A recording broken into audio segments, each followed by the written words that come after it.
Avísame si ya no me quieres, si ya no me amas. Por favor, avísame si nuestro amor se termina. Ya no hay nada entre los dos. Si fue un error haberte querido. Las buenas costumbres sirven de ejemplo para las nuevas generaciones. Inculquemos a la juventud y a la niñez nuestras costumbres y tradiciones, y verás grandes resultados.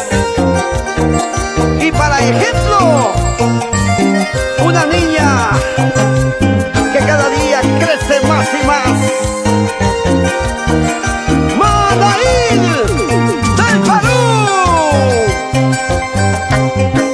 Avísame si ya no me quieres, por favor. Avísame, avísame si ya no me amas, por favor. Avísame si nuestro amor se terminó. No hay nada entre los dos, por favor. Avísame si nuestro amor se terminó. No hay nada entre los dos, por favor. Entiéndeme.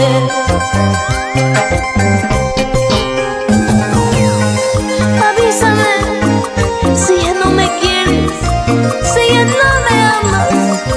Por favor, avísame si nuestro amor se termina. Ya no hay nada entre los dos. Si fue un error haberte querido, por favor, perdóname. Si fue un error haberte amado, por favor, escúchame.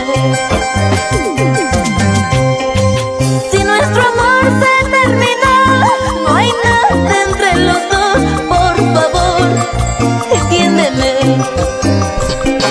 Si nuestro amor se terminó, no hay nada entre los dos, por favor, escúchame.